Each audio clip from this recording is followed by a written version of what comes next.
Na na na, na na. I think I'm online. Hello, everyone. This is Freya with another live video today. Welcome to everyone who's here live, and welcome to everyone who is just watching after the live. I want to dive a little bit into classical singer, whether it be opera, art song, oratorio. It's really funny and interesting, actually, how the training, like the formal training, really differs in the States and how it is in Germany. I was born in Germany and I did part of my training in the United States. I went to university there and I have a Bachelor of Music in vocal performance. And then I came back to Germany. This is my home country. And I went to Musikhochschule and I have an artist diploma in opera performance.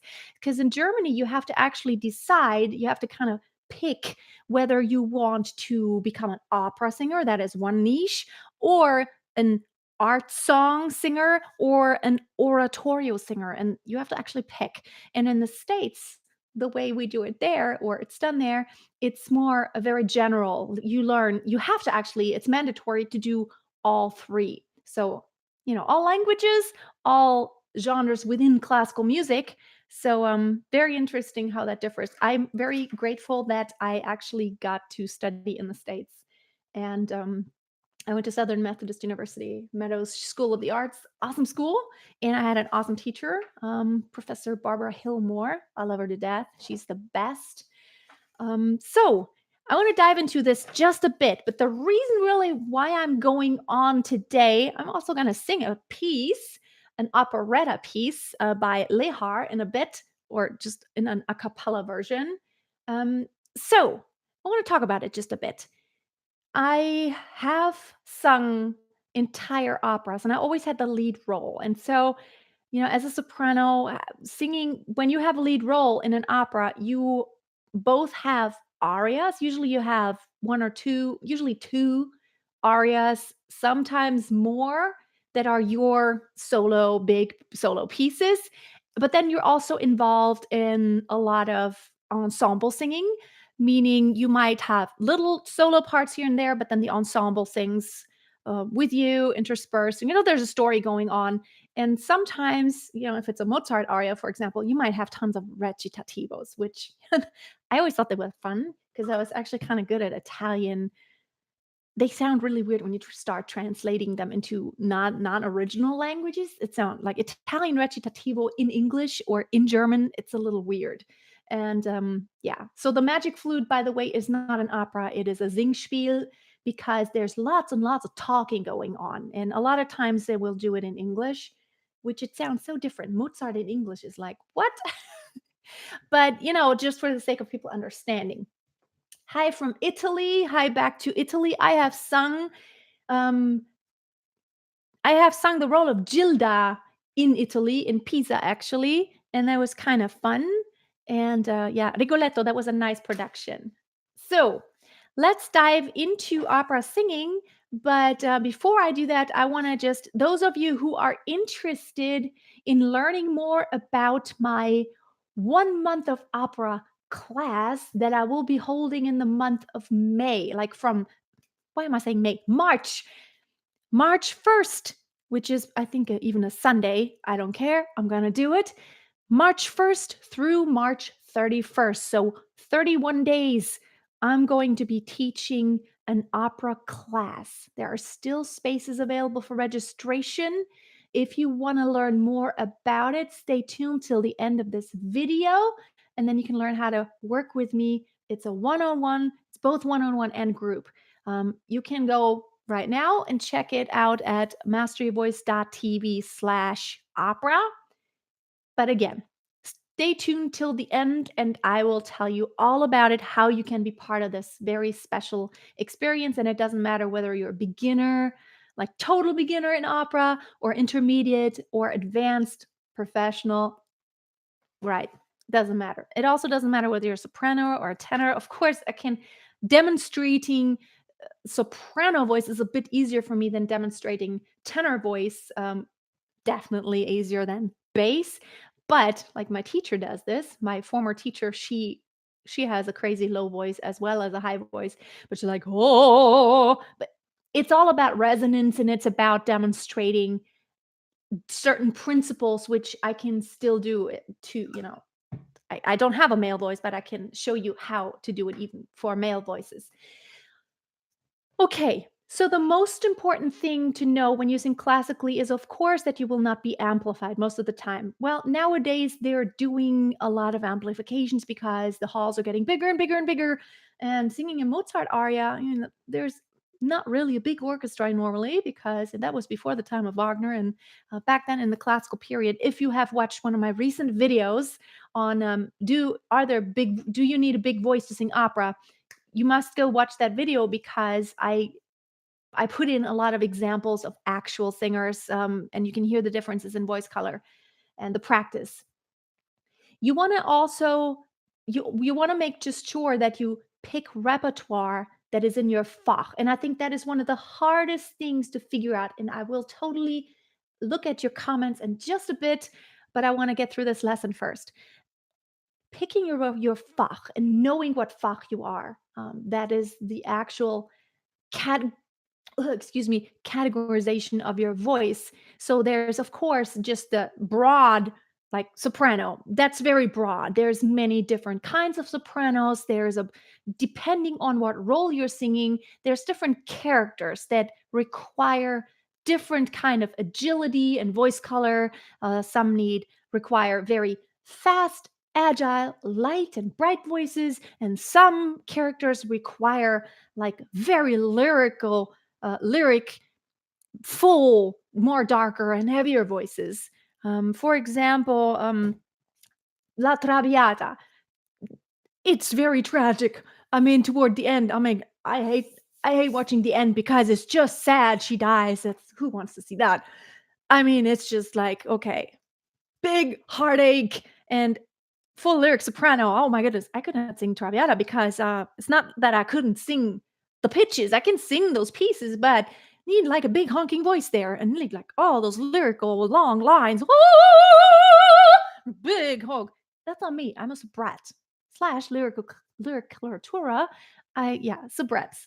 Who has a heart for soubrettes? Soubrettes are always underestimated because um, we need that high, sparkly, way very high and squeaky kind of voice, but not squeaky, but it needs to be very bright and shiny and sparkly. But then at the same time, we actually have a good middle. And even we need the low end sometimes, like in some Mozart operas, it goes way down to an A3. What the freak, Mr. Mozart? um, but like really, and we need to have all these facets. And I think every Fach in their own right is it's very special. And knowing your Fach is so important. And you find your Fach not just by asking yourself, so what's my range? Can I sing high or can I sing low better? First of all, are you trained? If you have been training for years, you might be closer to where you're at, where you're going to end up in your voice than if you just started. A lot of times, your high voice might just not be trained yet, but it might get there. You might. I remember when I started, I remember having a B, even a B flat. I think a B flat. Let's see. Let me pull up my app here. A B flat 5, like that used to be so hard. I remember back then when it appeared in a song. I don't can't remember which one it was, but it appeared in a piece and it was very tense. It was pressed a bit. I could sing the pitch, but it wasn't spinny. It was more like it was a little flat and narrow and it was hard. It was because it was like the very top. Now, B flat is like piece cake, right? And it all depends on your training.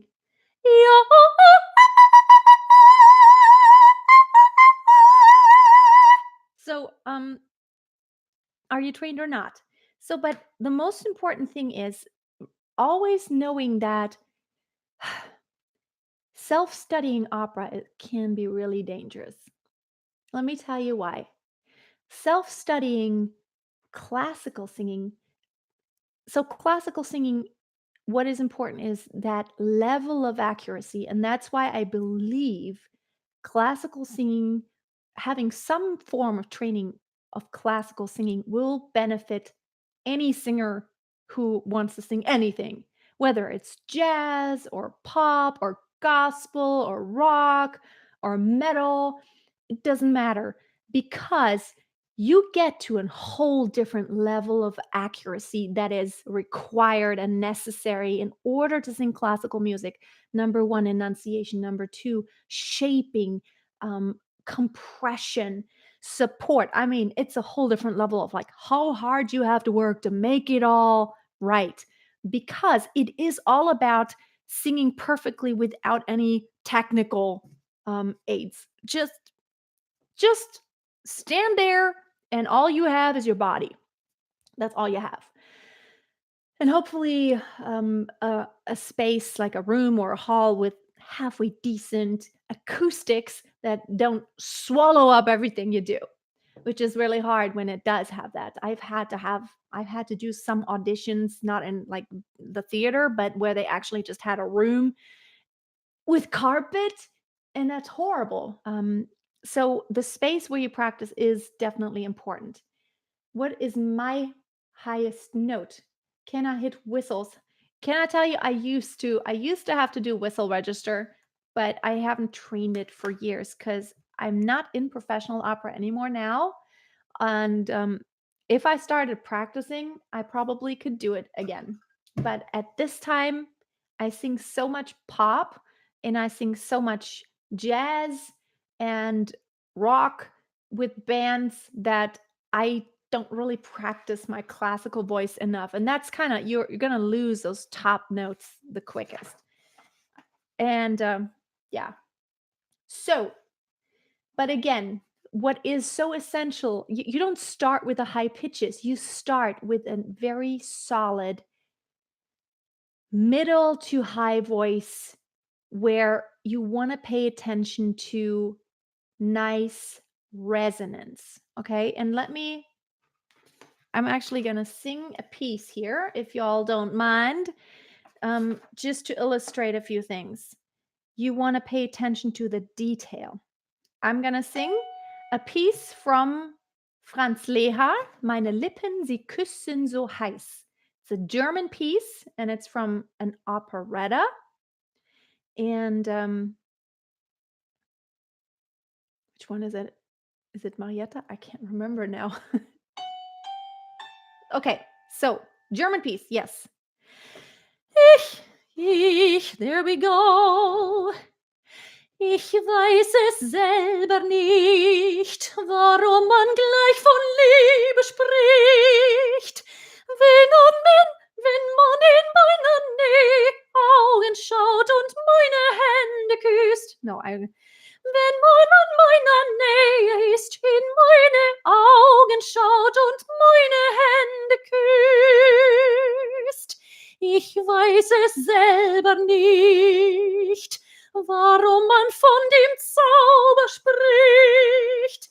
Denn keiner widersteht, wenn mich sieht, wenn an mir vorübergeht. Doch wenn das rote Licht erglüht zur mitternächt'gen Stund und alle lauschen meinem Lied, dann wird mir klar der Grund.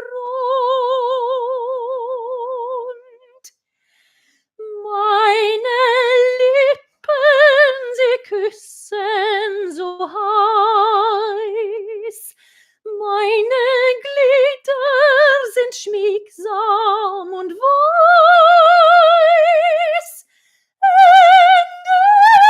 Entstanden, da steht es geschrieben, du sollst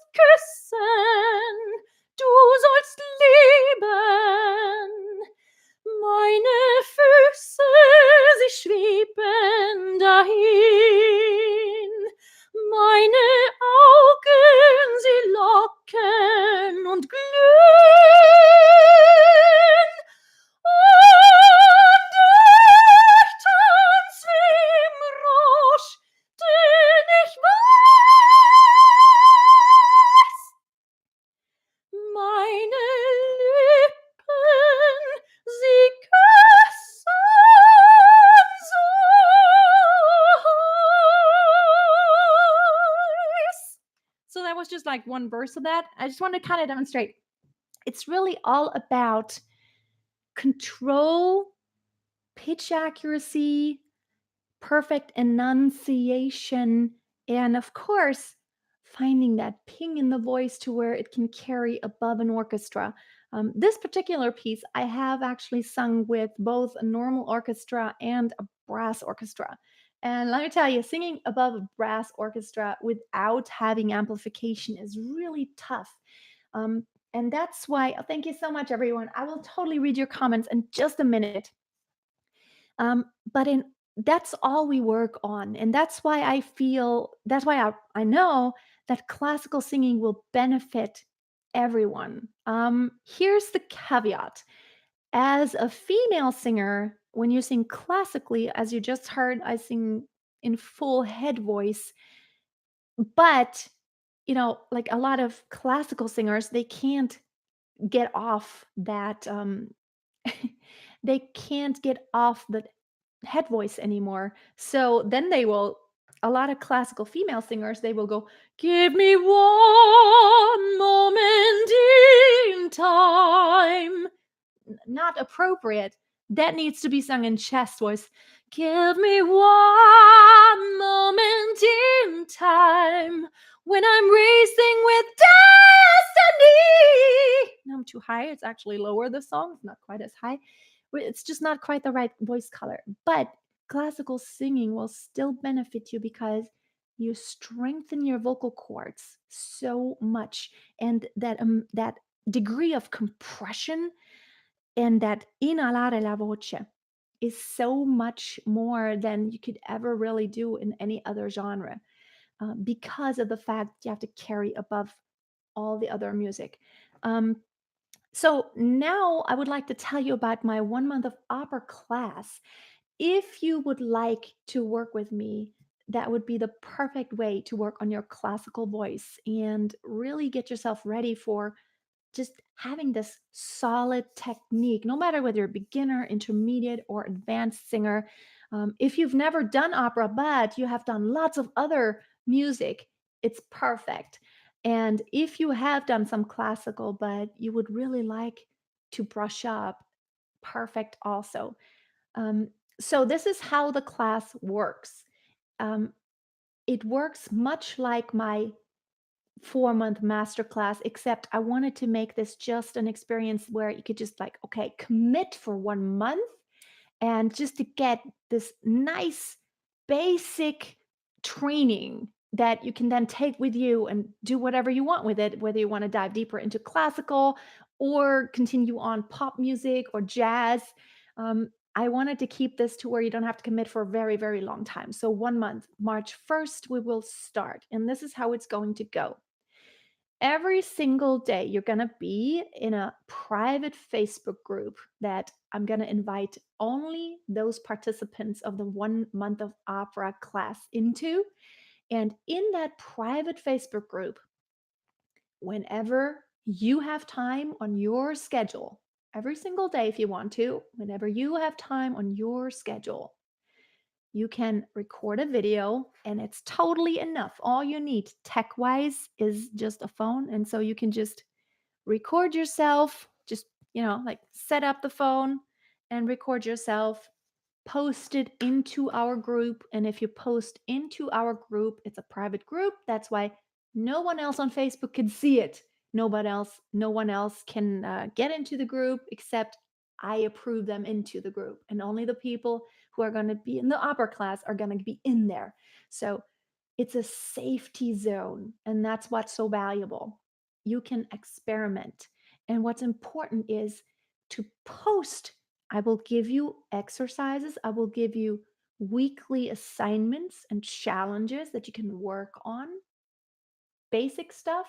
And it's all about execution. We're going to work on this until you're executing correctly. And so the cool thing is that you can work on your own schedule. So whether you're in Australia or Canada or Europe or Mexico, or who else have we had? Japan or Thailand. It doesn't matter where you are in the world. We've even had someone from Siberia in my other master class. Um, you can work whenever you have time, before work, after work, in the middle of the day, on lunch break, in your car, whatever. Car is okay as long as you could like sit up, but it would be more ideal if you could actually stand up. And then you post it into our group, and only those few people in the group are going to see your post. And then I will watch your post and I will create a feedback. A lot of times I will give you a video and get you a video lesson that you can then also download and keep forever. So you will have all those lessons. But in addition, and then we could just keep tweaking, and I will tell you now, I want you to do this thing and then post again. So the cool thing is, you don't, it's like if you're nervous in front of someone, you can actually just record it first and then post because you don't have to actually step in front of someone and just do it on the spot. Um, and all those feedbacks that you will get, there will be kind of a you know, there will be there'll be a common theme that you will see. And I will always pay attention to accuracy and execution. That's what it's all about. Getting closer to perfection in execution. And the cool thing about this class is really if you and me just did this, it would be really cool, but it's so much more valuable if it's not just you and me doing this, but it's you and me and someone else and me and yet someone else and me. And so what you will see is my feedback to you, my feedback to this person, my feedback to that person, and we're all dealing with the same issues. And you can see this is how they started, this is how they practiced, this is how it improved, this is how they practiced, this is what they have tried, these have been the problems that they have encountered. And you learn so much more. Your learning is amplified by you, not just being you alone and me, but by also sitting in everyone else's lessons. And you can also download those feedbacks if you would like to. You can build a nice library of all the lessons.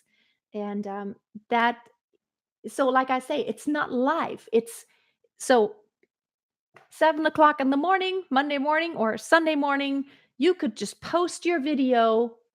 And then I come in probably Monday morning. I promise to give you feedback Monday through Friday. Weekends are kind of for my family. And I will come like just before I went live. That's what I did. I gave feedback to my masterclass people, and that's my priority every day. It's usually the first thing I do in my day. And I spend time and I take a personal interest in everyone's progress because I want to see you succeed. Um, yes. What does the class cost? So it's $300 for this and for that entire month of March, and that's all. It's just a one-time payment, $300, and then we stop. Probably that's the plan because I have tons of stuff going on this year. But March is the time that I could carve out. I have no other time this year probably where I could just carve out an entire month. In March, I just kind of didn't take on any other responsibilities, so I can do it only in March. April is full. I'm going to be in Spain. Um, May, I'm going to have my live workshop in Tübingen, Germany. And then I got to prepare for that also. And then June, July, August, it's like summertime for us. So we're going to be out a lot. And also, I have all these weddings going on that I sing for and all gigs. So March is the only time this year that I can do that. So if you're interested in learning classically, that is the perfect opportunity. And I'm just so stoked about it that because I've been thinking about it. Everyone has been asking me, can I do more opera? And I just see so many people having so many opinions about opera. And there's just this opinion of, yeah, I can't sing opera because everyone has to have a huge, gigantic voice. No, it's not true. It's totally not true. Absolutely not true. Now, okay, so again, if you are interested and want more info and you want to register, you can find all the info at masteryourvoice.tv/opera. Okay. And I forgot to post the link in the description, but I will put it in the description. As a matter of fact, Can't I put it here? www.masteryourvoice.tv/opera. Ah, there it is. There's my link. So if you want to check it out, I would love to get to know you personally. We're going to interact. It's going to be so awesome. Okay, Professor. Okay, let me start reading all your comments because I haven't really. So, Atsushi, Love King, Gurpreet Singh Singer, Julia, Supash, Gertrude, Yingi Sani, SG, Maddie, Calbo. Welcome everyone. Luna Moon, Raureen, Thomas. I'm so thankful that you're here today. Let's see. You're doing a great job with your channel. Thank you so much, SG. I really have been putting in a lot lately, and I want to continue to do so. Let me take a little drink. Those of you who have known me for a while, you know I'm such a tea nut. Today, matcha latte, one of my go-tos. If you could see my kitchen, I have so many glasses with herbs. I'm like the herb witch because I love herbal teas, like, like also medicinal. They're awesome. So, but anyway, Maddie, hope your day is going great. Yes, it is. What vocal exercises do you think are most important for classical singers? I think I can't really say it's like all of them are. But here's the thing, and that's another thing about why you need a personal teacher, because you need to make sure that those exercises are going to suit your voice. But I would say the most important exercises, first of all, are those that help you learn perfect vowel placement, perfect resonance. So anything with a nice open vowel, like an ah, and then how the placement adjusts a bit as you're going higher and lower in your range. That is so important to look for that ping and the brilliance in your voice. And then, depending on whether you are more of a darker color and have more of a lyric voice, or you're more of a coloratura kind of person, as a coloratura soprano, I want to, of course, practice lots of fast moving, agile things so that I train the speed in my voice. But if you're more of if you're a basso buffo, even like, low voice, but fast movements a lot for basso buffo, then you also want to practice fast moving movements and exercises. So let's see. Hello, lovely. German piece. Yes, German piece it was. Hola, Freya, Luna Moon. I'm sorry I don't speak Spanish. Qué gusto verte en vivo. Te quiero mucho y gracias por compartir tu conocimiento, depending whether you are in Spain or in Mexico. Conocimiento, I think it's conocimiento y vos con nosotros. Y vos con nosotros. We had a Spanish au pair for 1 year, and she was from Spain, from Madrid. And I tried to teach her the T because she couldn't do the German T. She always did ta ta ta like this. But I'm sorry, I don't really speak Spanish. But I kind of understand what you're trying to say. Thank you so much. Thank you. Thank you, Raureen, Maddie, Thomas, for complimenting on my voice. I appreciate it. Good ich. Ich, yeah, because I am German. That's my native language. Ich. I know it's really hard for a lot of Americans. Ich. Mexico. Okay. Oh, how wish I could sing like you. Well, in my class, of course, you're not going to sing like me because, you want to maybe have a technique like someone else, but you don't want to have the voice color of someone else. I know what you mean. Ken, hi. Good to have you here. I get really nervous while singing in front of crowds. Yes, and that's why the master class is a wonderful that 1 month of opera class is such a wonderful first step into the direction.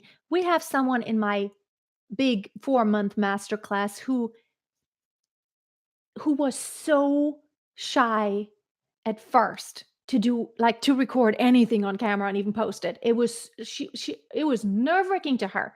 Now she sings in front of people and it's not such a big deal anymore.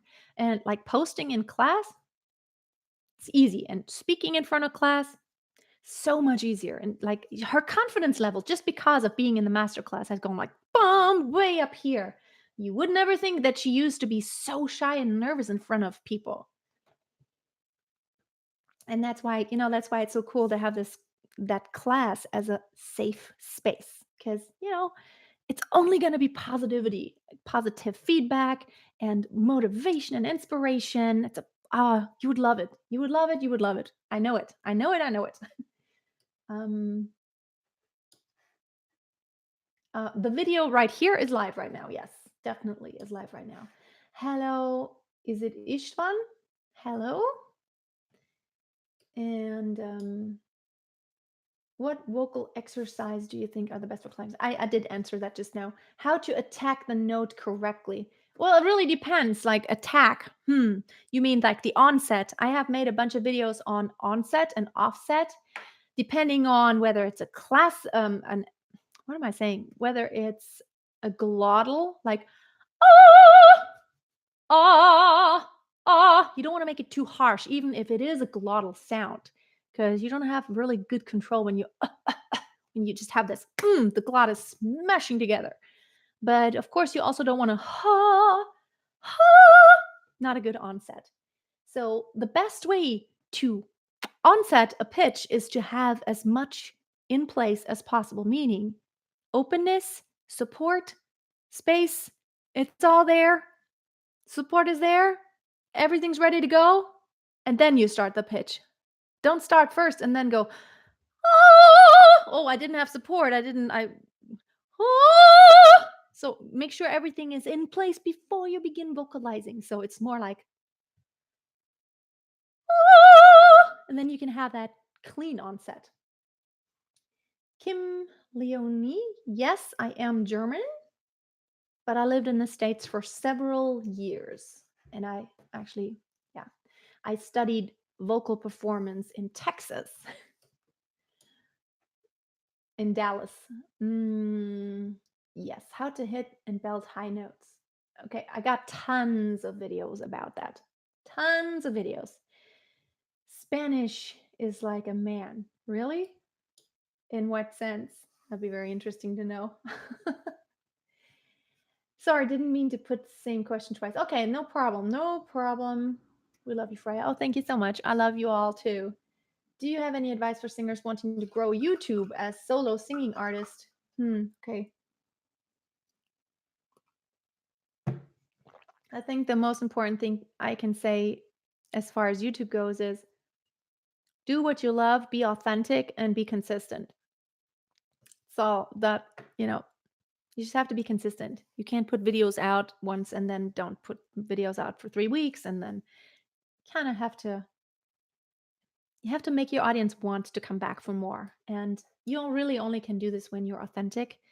And I have done reaction videos, but I have to honestly say I probably will do more in the future. But honestly, it's more fun for me to actually, to really talk about the technique and about the artistic expression, and not sit there and say, "Oh, I like it," or "I don't like it."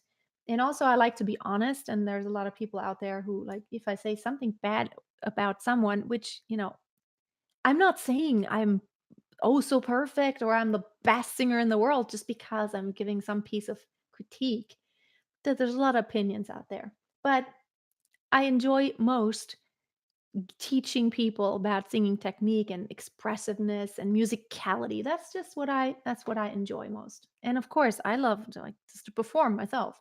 It's what I do most of the time. Okay, Harry Fitzgerald, your videos have helped me so much. Thank you so much. Awesome. I am so happy to hear this. Who is your number one influence as a singer?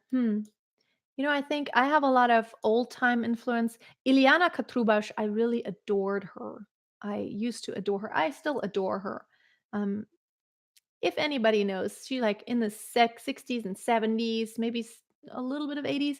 She was like big time diva, opera diva, and I I was in a master class with her once, and there were people from all over the world invited, and they only invited 20 people, like from the planet. And I was accepted, so I was totally. You had to send in recordings ahead of time, and I was like so excited. I'm like, whoa, they chose me. It's like I must be one of the 20 best people that applied from around the planet. And I know there were a lot of people who applied. But then I met Ileana Kutrubash, and I don't know, she just wasn't very, very nice. I don't like to speak bad about someone, but I, it was no fun. Let me say that because she had clearly preferences for very specific sounding voices. And when they had a very light and bright voice, she told me I could never get a job as an opera singer. But right after that master class, I did, and I did sing in several professional productions. Yeah, but she. I love her voice to this day. She's because she has one of those more brighter, lighter voices, and I love that. I'm a male, but my voice type is mezzo soprano. It couldn't be because soprano means you're a female. If you sing in head voice as a male, you might be a countertenor. That is when a man sings like a soprano. Ah, they can do that too.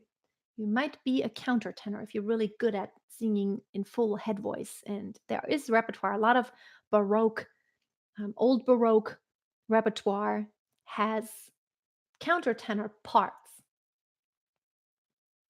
And then a lot of times in opera, um, boys are sung by mezzo sopranos, which are women. And like in Hansel and Gretel, and I sang Gretel, and my Hansel was another woman, and that's what they do a lot in operas. It's written for mezzos. In even Cherubino in Le Nozze di Figaro, The Marriage of Figaro by Mozart, Cherubino is a little boy, not little boy. He's a adolescent boy, and he falls in love with the countess. But he is also sung by a mezzo. Let's see. How do you not get intimidated by other singers or show? I guess this is probably my number one. I used to have imposter syndrome big time when I first studied opera. I was like, "Really? Really? I'm going to be an opera singer? Like really? Like does anybody want to hear that?" But what helped me the most is to put myself out a lot and to study and to work hard.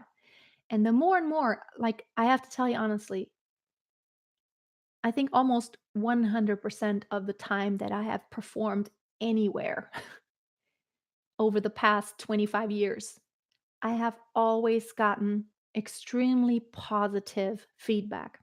And I think getting this extremely positive feedback over time, it helps you believe in yourself. It helps you not doubt that, yeah, what I'm doing here is good. And that's what helped me the most. But this can only happen when you put yourself out. When you don't dare to step in front of someone, this can never happen. You can never get that feedback. And even when you get constructive criticism, which, even when someone says, "Oh, that was kind of off pitch," well, take it with a grain of salt. And for me, if someone, of course, I have sung in front of juries, I participated in some international competitions, and that's really, really tough. Like for opera, international competitions, that's like the world's best opera singers. And it's hard.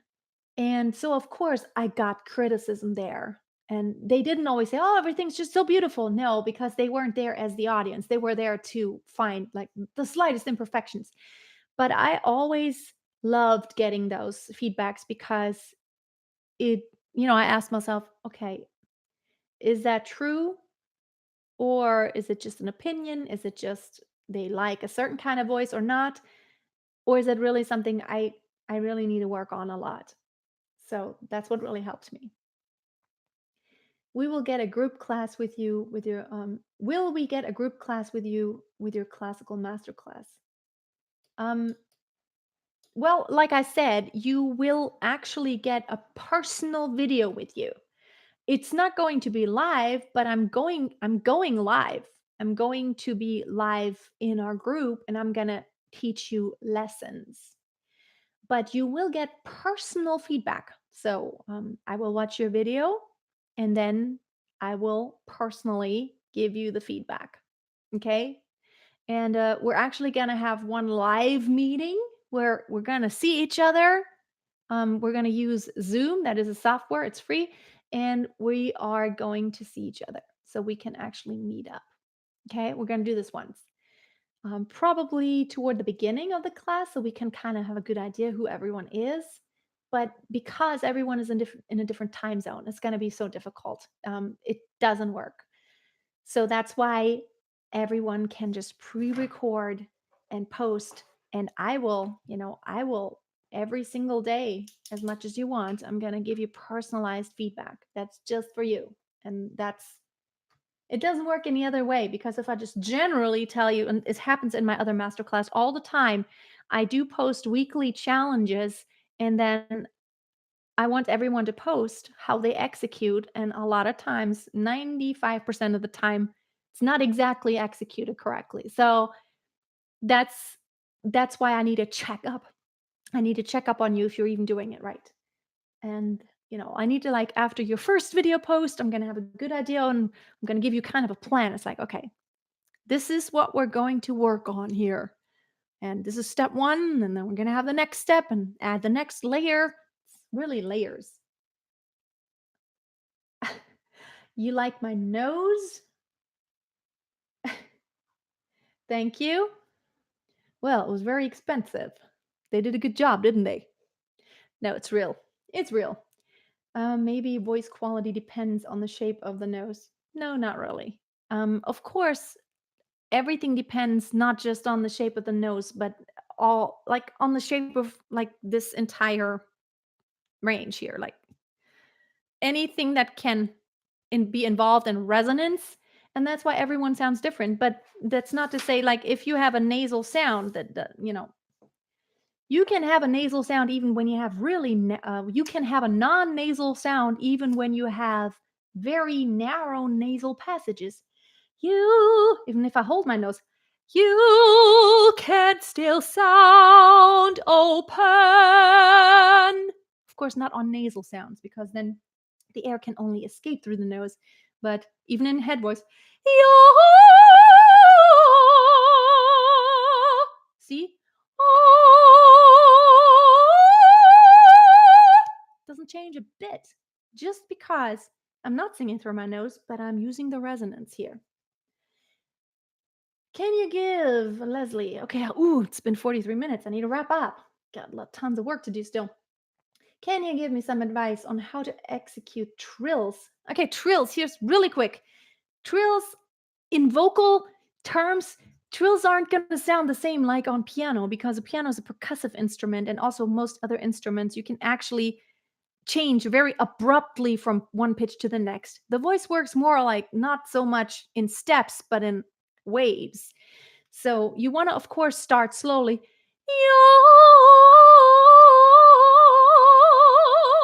So it's almost like a very exaggerated vibrato that goes very clearly to the neighboring tone that you want to trill to. That could be a half tone or a whole tone. It depends on what piece you're singing.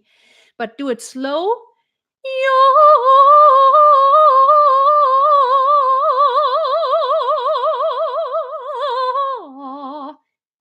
Yeah, in the Adele song, in the laughing song. Is it called the laughing song? Yeah, the laughing song. Ja, sehr komisch. Ist die Sache.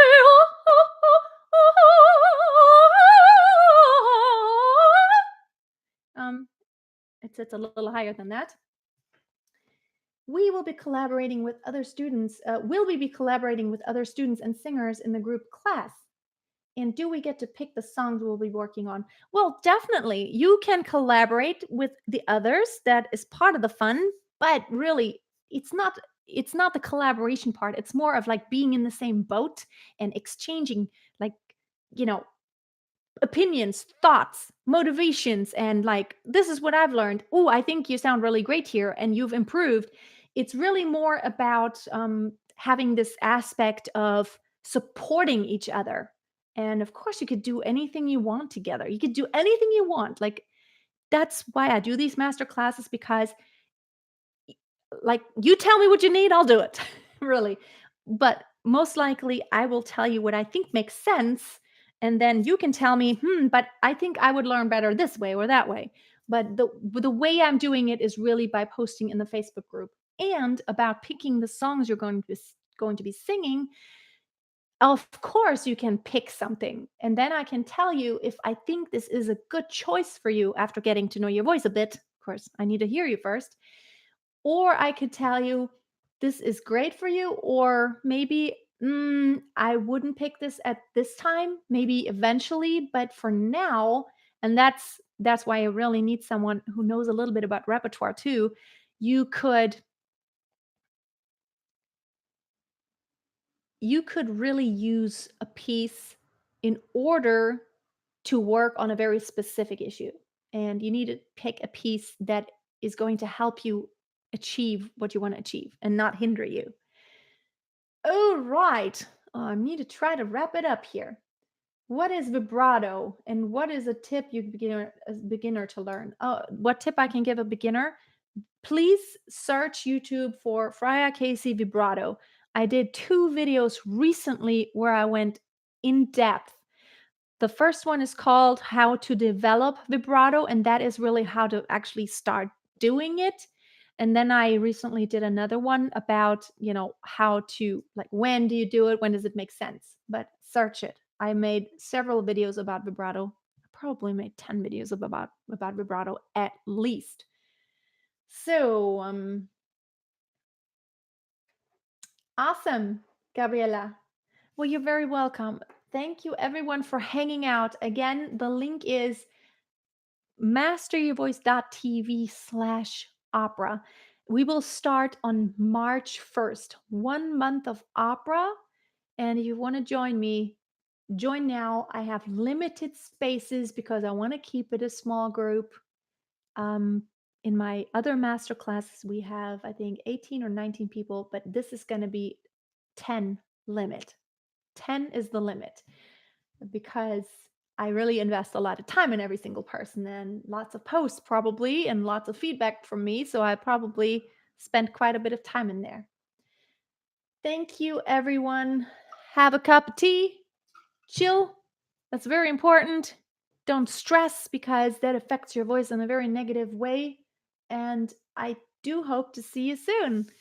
If you're not in my Facebook group, you need to be in there. It's called Master Your Voice. That is the free Facebook group. There's, I don't know, 2,800, 2,900 people in there right now. And I don't do a lot of personal feedback in there, but it's like really just to connect everyone. And every Thursday, which is tomorrow, you get to post your recordings. And I'm not going to comment personally most of the time, but everyone else can support you. Have a wonderful day. I will see you soon. And until the next time, always keep on singing. Take a break sometimes, drink a cup of tea, and always keep a song in your heart if you're not singing out loud. Have a great day. Bye.